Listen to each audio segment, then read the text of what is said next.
Assalamualaikum, halo anak-anak, kembali lagi dengan Pak Dwi.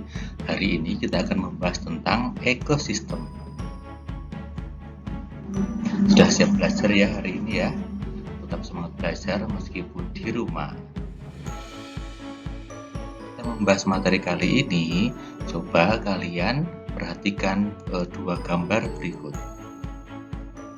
Di situ ada gambar sebuah air terjun di padang berbatu dan sebuah lingkungan di mana terdapat tumbuhan dan berbagai macam hewan. Bisakah kalian mendeskripsikan perbedaan gambar tersebut? Ya, gambar tersebut merupakan dua jenis ekosistem yang berbeda. Setiap ekosistem memiliki ciri dan penampakan yang berbeda pula, tergantung pada komponen-komponen yang menempati ekosistem tersebut.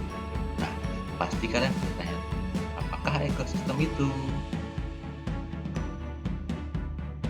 Ekosistem adalah suatu kesatuan makhluk hidup dan lingkungan yang di dalamnya terdapat interaksi atau hubungan timbal balik. Jadi di dalam ekosistem terdapat dua komponen, yaitu komponen makhluk hidup atau biotik dan komponen benda mati atau abiotik. Kedua komponen tersebut berinteraksi menghasilkan hubungan timbal balik dan saling mempengaruhi. Sekarang kita akan menganalisis komponen biotik. Apa saja komponen biotik itu? Tentu saja komponen biotik adalah komponen yang hidup atau makhluk hidup. Dalam ekosistem banyak komponen hidup, misalnya tumbuhan, hewan, mikroorganisme, bakteri, dan jamur. Komponen abiotik berbeda dengan komponen abiotik. Komponen abiotik adalah komponen yang tidak hidup atau benda-benda mati. Tentu saja di sekitar kita banyak benda mati, misalnya cahaya matahari, batu, tanah, air, udara, dan lain-lain. Nah, sekarang coba kalian perhatikan bacaan berikut. Silakan disimak ya.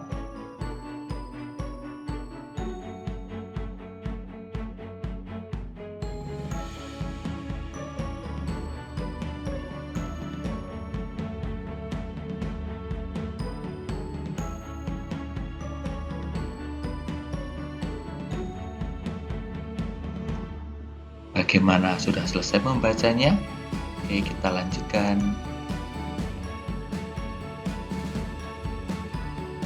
Dari bacaan tersebut, kita bisa mengidentifikasi pikiran utama dan informasi penting. Coba kalian temukan gagasan utama tiap paragraf dan kalian cari informasi-informasi penting di setiap paragraf.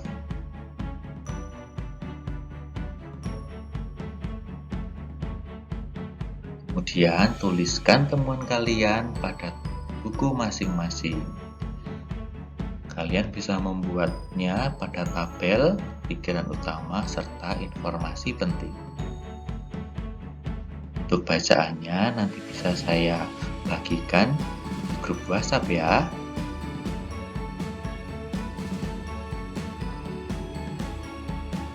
Nah, dari bacaan tadi kita juga bisa mendapatkan informasi tentang penyusun ekosistem antara lain individu, populasi, dan komunitas. Apa itu individu? Individu adalah organisme tunggal, contohnya seekor semut. Sedangkan populasi adalah kumpulan dari individu-individu sejenis, contohnya sekelompok semut.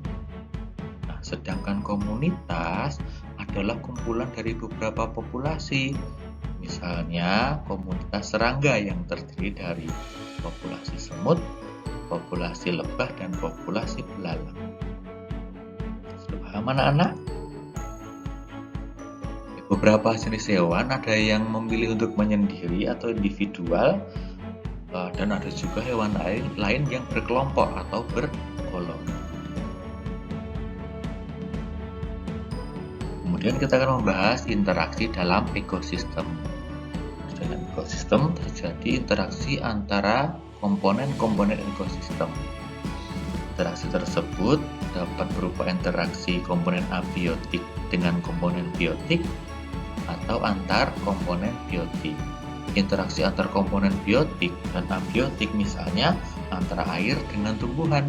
Tumbuhan membutuhkan air sebagai bahan baku fotosintesis, sedangkan keberadaan tumbuhan ini juga sangat mempengaruhi ketersediaan air.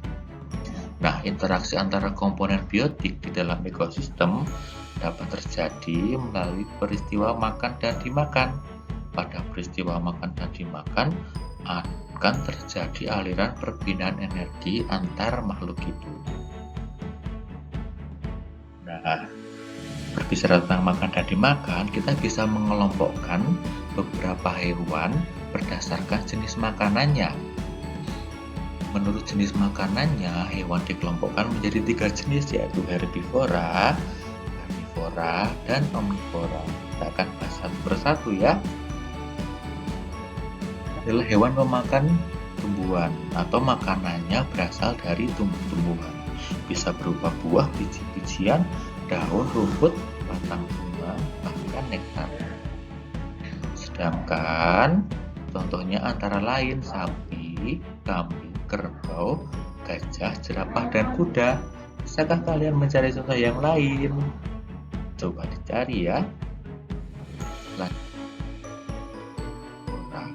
Karnivora adalah hewan yang sumber makanannya berasal dari hewan lain. Bisa berupa dagingnya, telur, darahnya, bangkai, maupun seluruh bagian tubuh hewan. Nah, contohnya antara lain serigala, singa, harimau, anjing, buaya, ikan hiu. Kemudian contoh lain bisa dicari sendiri ya. Omnivora memakan makanan dari segala jenis sumber makan, bisa berupa tumbuhan maupun hewan. Disebut juga omnivora adalah hewan pemakan segala. Contohnya tikus, bebek, ayam, beruang, babi, monyet, gagak, ikan lele, dan lain-lain. Bagaimana dengan hewan yang memakan serangga? Kalian pasti tahu ada hewan yang sering memakan serangga atau disebut dengan insektivora.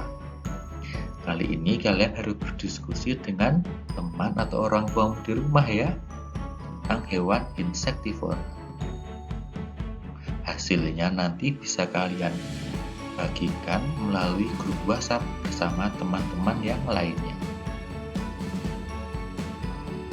Jadi sekarang tugas kalian adalah mengamati hewan-hewan di lingkungan sekitarmu, kemudian diskusikan dengan keluargamu di rumah jenis hewan yang kamu temui. Buatlah tabel di buku tulismu, kemudian kamu bisa melengkapi tabelmu. Cari hewan-hewannya, kemudian masukkan di tabel yang sesuai.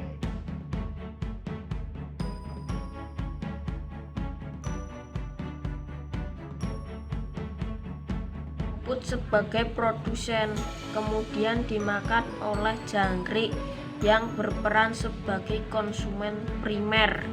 Lalu jangkrik dimakan oleh gecko yang berperan sebagai konsumen tersier. Kemudian gecko terurai oleh jamur.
Baca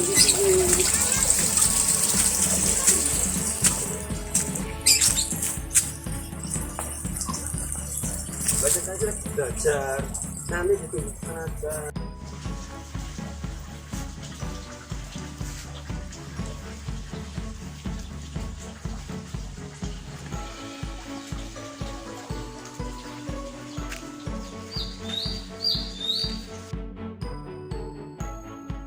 Nah, kesimpulan ke hari ini, mari kita simpulkan bersama. Yang pertama, ekosistem adalah kesatuan makhluk hidup dan lingkungan yang terdapat interaksi di dalamnya.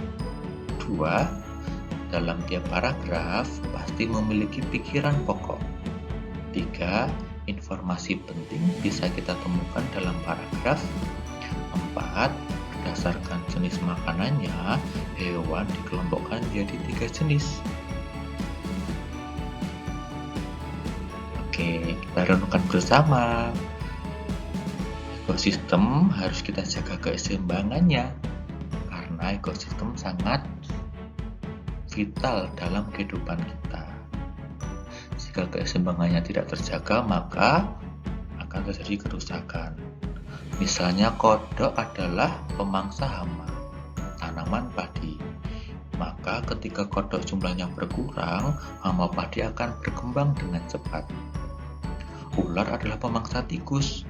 Maka jika ularnya diburu dan semakin sedikit, tikus akan berkembang besar. Kerusakan ekosistem lingkungan dipicu oleh ketidakseimbangan ini. Kerusakan di bumi, laut, dan laut disebabkan oleh perilaku manusia.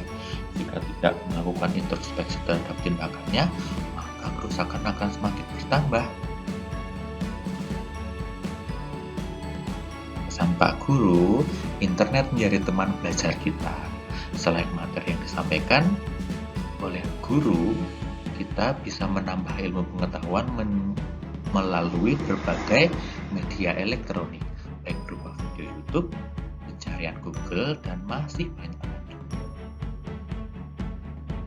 Pak Guru berpesan untuk memanfaatkan gadget kalian, selain untuk berkomunikasi, juga untuk menyampaikan informasi.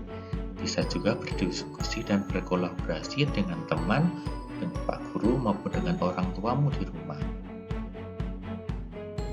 Jangan lupa menggunakan gawai kalian dengan bijak. Maksimalkan penggunaan gadget kalian untuk mendukung pelajaran. Gunakan dengan bijak, maka berjuta manfaat akan kalian. Inilah kegiatan belajar kita hari ini. Sampai jumpa di hari berikutnya. Untuk pertemuan selanjutnya, kita akan mendalami lagi tentang ekosistem dan informasi penting dalam sebuah paragraf. Persiapkan diri dengan baik ya. Aku tetap semangat belajar di rumah. Terima kasih.